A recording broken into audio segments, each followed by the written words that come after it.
Mesdames, Messieurs, bonjour et bienvenue à l'écoute de cette autre édition de la revue de presse. Nous sommes le jeudi 11 juin 2020 au Cameroun. Cameroun Tribune titre à la une ce jour, lutte contre le coronavirus, le Parlement monte au front.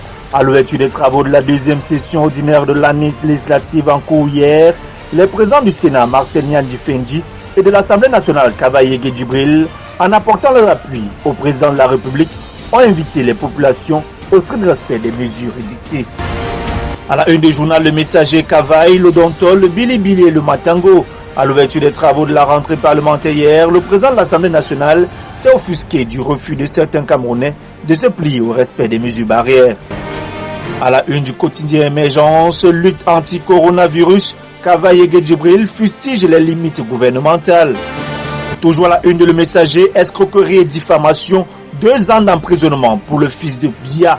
Le TPI de Yaoundé, Somme Georges Gilbert Baola, a payé une amende de 25 millions de francs CFA.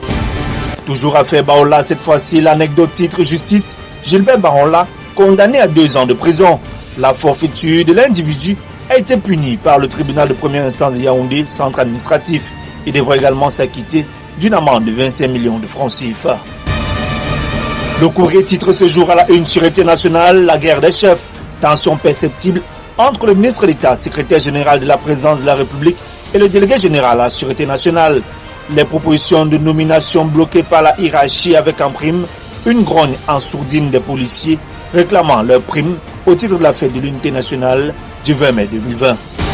Le journal Mutation titre à la une en santé gestion des dépouilles Covid-19 au tribunal de l'OMS. Sur bien d'aspects, l'inhumation express pratiquée au Cameroun n'est pas en phase avec les recommandations de l'Organisation mondiale de la santé. On n'est pas plus avancé avec le délai prescrit de 48 heures après le décès. Défi actuel toujours en santé, titre à la une, lutte contre la Covid-19. Les entreprises manifestent davantage leur solidarité. Entre le 29 mai et le 5 juin 2020, le ministre de la Santé publique, Manaouda Malachi, a reçu une trentaine d'entreprises venues pour apporter leur contribution à la lutte contre la pandémie du coronavirus qui sévit au Cameroun depuis le 6 mars dernier. Défi actuel, recrutement d'instituteurs, soupçons de fraude et de corruption. Outre le non-respect des critères d'âge et d'ancienneté du diplôme, le collectif des recalés a recensé 400 cas d'irrégularité dont des candidats âgés de 21 ans censés avoir obtenu le CAPIEP à 15 ans seulement. En économie, Ecomatin titre ce jour, câble sous-marin 2 Africa, Facebook évite le Cameroun. D'ici 3-4 ans, le continent africain sera ceinturé par 37 000 km² de câbles sous-marins qui font le tube porté au cœur de l'Internet mondial.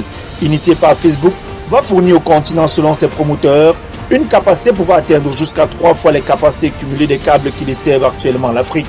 Sauf que dans le cadre de ce projet, les côtes camerounaises ont été évitées. La multinationale de Mark Zuckerberg ne manque pas de griefs à l'égard du Cameroun. En économie toujours, Ecomatin titre à la une, collectif budgétaire, les explications du directeur général du budget. À travers une intense et active campagne de communication initiée depuis quelques jours, Cyril Edouard Loho présente le contenu, le contexte et la portée de l'ordonnance modifiant et complétant certaines dispositions de la loi de finances 2020, signée le 3 juin 2020 par le chef de l'État. Le financier d'Afrique titre à la une, financement du terrorisme, les risques du blanchiment planent sur les fonds Covid-19, vente fictive de matériel sanitaire, risque de non-conformité du matériel commandé, faux ordre de virement, fraude à l'appel aux dons, fraude par détournement du dispositif de prêt garanti par l'État, sont quelques pistes d'escroquerie dénoncées par Trump. Toujours en économie, le quotidien de l'économie titre à la une, loi de finances rectificative 2020, le budget du plan triennal spécial jeunes sauvés de justesse. Alors que l'enveloppe destinée au financement des projets des jeunes avait été suspendue dans le cadre du collectif budgétaire et notifié au ministère de la Jeunesse, c'est une correspondance de la présidence de la République qui viendra reconduire les crédits destinés à ce programme. Cameroun Business Today titre à la une, réajustement du budget 2020, les secteurs impactés. Tous les ministères, à l'exception de ceux du social, santé, éducation, promotion de la femme et de la famille, emploi, connaissent des coupes, une enveloppe spéciale de 180 milliards de francs CFA dédiée à la lutte contre le Covid-19. À la une de Cameroun Tribune, barrage de Membele, EDC veut accélérer les finitions. Alors que la construction de l'ouvrage principal est achevée depuis 3 ans, seuls 60 MW d'énergie sont injectés dans le réseau sur les 211 prévus.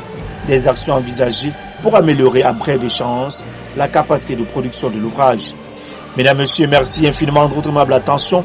Retrouvons-nous demain vendredi 12 juin 2020 pour la dernière production de la semaine.